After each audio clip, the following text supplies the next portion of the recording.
See, generally, we are brought up, I mean, in an Indian family, when you are being brought up, especially in a Hindu family, okay, then we are taught that moksha or mukti is the final goal of a human being. And this has been in all our literature, that we study, all the history. Okay, any Purana or any old story of devotees that we read, we get the same message. And now it looks like what Swamiji is saying, contradiction to that, right? Or to explain a little bit, Swamiji is saying that nobody gets mukti or moksha. Okay? But at the same time, we say that that is the goal of our life. So there is a conflict there. So if something is unobtainable, then how can it be a goal for us? Okay? Now, the simple answer to this, and I'll try to explain that to the extent possible. Okay? Simple answer is the way we define mukti or moksha. I think that is wrong. Okay? The actual definition, the correct definition is something else. So let me explain that. The way we define, or the way our parents, our grandparents, they defined mukti or moksha as the seizure of the life cycles. Okay? I mean, we believe in our Sanatana Dharma, we believe that after this life, there is another life also. That means after we die, we are born again. And we die and again we are born. And again we die and again we are born, right? So this cycle of birth and death continues. Okay? So liberation or moksha or mukti, as we are taught through our childhood, is that we come out of this cycle. We exit this cycle. So there is no further birth and of course no further death. If there is no birth, then there is no death, right? So this is what is defined as mukti or moksha traditionally, okay, by our parents and grandparents. Now let us look at what Swamiji is saying, okay, and let us look at what happened to Swamiji. Do we believe that Swamiji deserves mukti or moksha? That he has attained the highest state that human beings are supposed to attain? I think yes. And if that is the case, then how come Swamiji is born, reborn again and again and again? We know that Swamiji has taken birth as Ramakrishna Paramahamsa. Swamiji has taken birth as Lahari Mahashay, as Shivaji Maharaj. Okay, and so many other births. We know the names also. And yet again, he was born as Satyaraju and he had to do tapas. So what is happening here? I mean, are we the devotees of a guru who has not attained the ultimate state that is the goal of all human beings? Okay, so there is a clear misunderstanding there. So let us try to understand what that is. Okay, so the way Swamiji or any yogi puts it, please, I mean, we can refer to literature and understand this. But then the way any yogi puts it is that mukti or moksha is not stopping or breaking the cycle of life and death, birth and death. Okay? It is really detachment. What do I mean by this? Okay? In the case of normal human beings, like all of us, okay, what happens is we talk about some bondage. Okay? So the bondage that we develop through our life, not just the single life, but all the previous lives. Okay, we have developed a bondage with several things through our desires, okay, through the karma that we do, that is through our actions. We have developed that bondage. Now it is that bondage which brings us back to this earth as another being. Okay, so we are reborn because of that bondage. Now what happens to these yogis is that they don't have that bondage. They are not carrying any baggage. I mean, to put it in the American language, okay? They are free. Free from what? Not free from birth and death. Okay, but they are not forced against their will into an undesirable birth. Okay, so let me explain this in a more clear way, taking an example of a story that was narrated by Sri Ramakrishna Paramahamsa. Okay, it's a beautiful example that he has given. It's not really a story, but an example. So he says, take the example of the jail where the convicts are, right? So Ramakrishna used to narrate this example. I mean, every city, every town has a jail where the convicts, that is, criminals who have performed some crime and it has been established that they are wrong, they have to undergo the punishment. So they are jailed, okay, in the prison. But Ramakrishna used to ask, but then the jailer, that is the officer who is in charge of the jail, who is supposed to manage the jail, and of course the inmates and the staff of the jail and all that, he also is in the jail every day. He also spends his time from morning till evening in the jail, just like the convicts do. But there is a difference between the convict and the jailer. What is the difference? The jailer is free to go out of the jail whenever he wants. The convict is not. Beautifully put. Beautifully said. Okay? Yes. Perfect. He used to say, I mean, after giving this example, he would simply say that a detached person or a yogi, okay, whom he used to call as Jivan Mukta. That is, he has attained Mukti while being alive, not after death. Okay, he is alive, he is still living, but he has already attained Mukti or Moksha. Meaning what? He is a Jivan Mukta. While he is alive, he is liberated. Practicing. Okay? So all such people, he used to explain, are like the jailers. Okay? Not that he has all the convicts under him. That may also be true. Okay?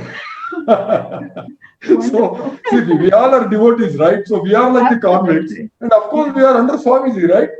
That's correct. So it depends on his will, what he wants to do with us. Yes. Oh, absolutely. Very true. Okay? So he used to say that the jailer is free to go out of the jail whenever he wants, but the convict cannot. So the convict is undergoing a punishment, a period, okay? An imprisonment for a definite period of time. He has to be there, he has to be inside the jail, he cannot go out at his will, and that is why he suffers. The jailer doesn't. Evening he goes home, spends time with his wife and children, goes wherever he wants, travels wherever he wants. But then after the leave is over, he comes back to the jail, and from morning till evening he is in the jail. He spends his time in the jail. Just like Swamiji does, or Ramakrishna did, when he is given a duty to come down to the earth, take birth here for our sake, okay, to take care of us, to guide us on our path. They have also to come here. They have to live like us. They have to eat like us. They have to sleep like us. They have to suffer like us. Everything that we do, right? So as to be with us and help us and guide us. Okay? But they are free. They can go whenever they want. They can go to God. They can go to Kailasa. They can go to Sarga. They can go to Vishnu Loka. Whenever they want. They can have darshan of God whenever they want. Okay? But they are living along with us. Very true. Okay? Unless he permits. Unless he takes us out of the jail. Okay? Absolutely. That's the difference between a liberated soul and a non-liberated soul. That is how Swamiji used to. I mean, wow. Thank you for this clarity. Hope that Thank is you clear, for the clarity. Okay? More, some more, please. Some more. This is beautiful. Any more examples? Any further? If you have, please. No, let me just try to clarify the answer. Please. Trying to put it in a single sentence. Okay, so when we say that the goal of human life is Mukti or Moksha, when we say it is liberation, it is not liberation from the cycle of birth and death. Okay, it is detachment, liberation from desire, liberation from attachment to things, liberation from karma. Okay, so if we are detached, then we can become yogis. We can also become Jivan Muktas. Okay, I hope that is clear. Yeah, as you wanted more. Yes. So this is a question actually I asked of another devotee. Yeah. See, this discussion happened on the WhatsApp, but in the year 2018. So I don't think you were here on this Yeah. group at that time. So Right. I asked him a question. Again, this question is from Swamiji. It's not my question. Right. So this question is from Swamiji. So let us take the example of Sandhya Didi. Okay. She Okay. is a very good devotee. She is a very sincere devotee. She is very dear to Swamiji also. So now she performs tapas and she becomes liberated. Okay. She has become a Jivan Mukta. Okay. So now Swamiji tells her, you have to go back to there to help Jagadish. Are you going to come back, Didi? At the end of the day, whatever my master tells me, my dear Swami, my beloved, that's what I would do, and which I would do now, even or whatever in my further lives to come.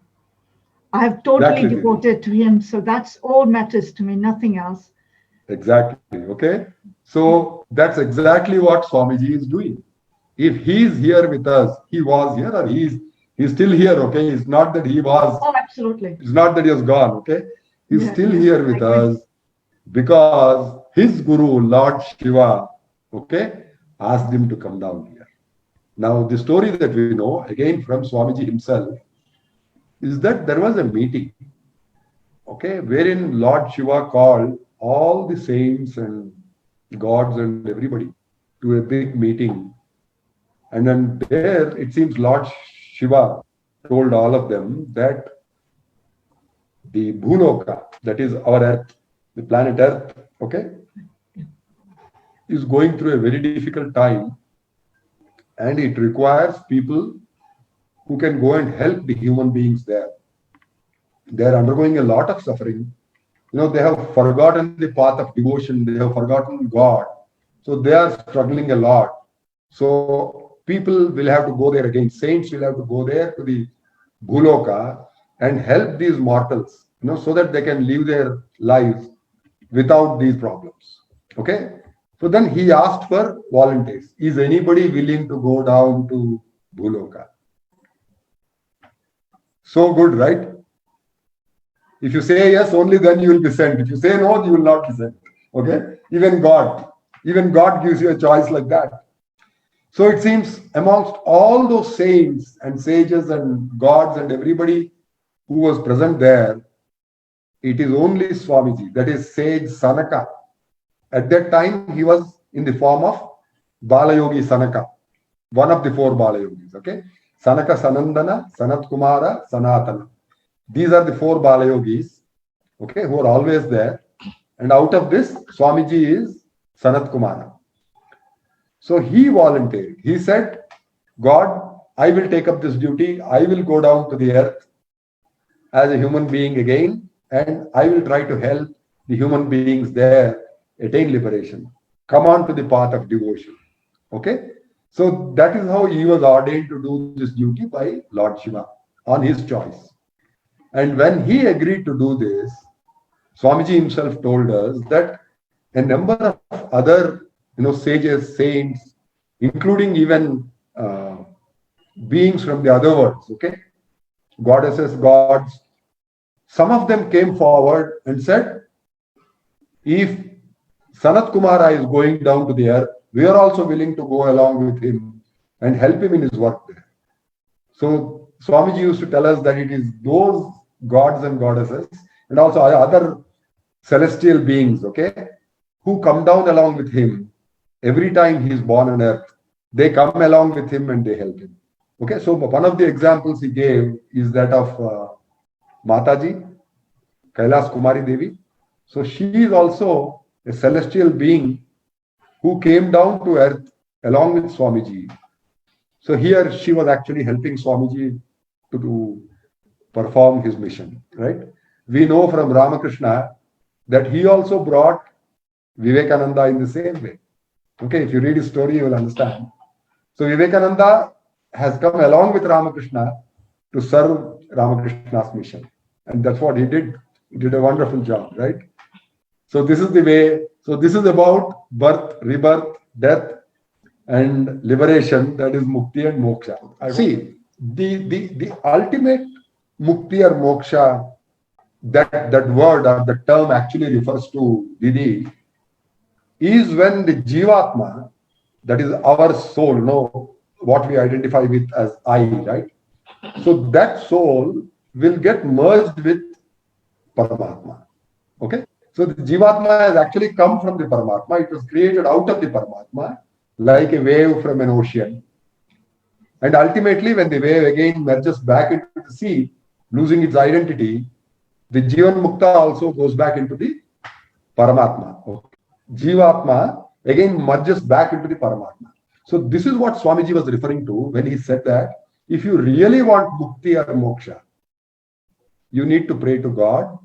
And when he appears in front of you, that is when you get sakshatkara after completing the tapas. You have to ask him saying that I don't want another birth. I don't want to be in the cycle of birth and death. I don't want to be your agent. I don't want to do your work. I want to merge with you. Okay? So that is when the Jivan Mukta or the Jivatma will cease to exist and the Jivatma will get merged with the Paramatma. Okay? So that is the next part of Swamiji's statement. I just wanted to be clear about that also. Will that help that time, or really that situation happens like after the Atma leaves the body? Is there a chance given to that Atma to ask that question to a God? No, Pawan, see, let me again explain to you. As I mentioned, we have the bondage. Okay, so each one of us already have a bondage. Okay. Now, to get rid of this bondage, we will have to perform the tapas. We'll have to perform the sadhana and the tapas to get rid of the bondage. Okay. And Shivabalayogi has done that. Ramakrishna Paramahamsa has done that. Right? But not every one of us. Okay. So, I understand your question as asking me that after death, okay, at that point, if you don't have any desire, will you be given a choice to be not born again? Okay, but I'm saying yes, at that point you don't have any desire, but what will happen to the bondage that was there? Okay, if there is still some baggage left, you have to clear that, right? So for that purpose, you get born again. Okay. Now, the only way that can be done is again through the blessings of the Guru. In one of the sessions, the previous sessions, I narrated a story of a shepherd, who asked Shankaracharya, Chandrasekharendra Saraswati, that he wanted moksha. And the Shankaracharya gave him moksha.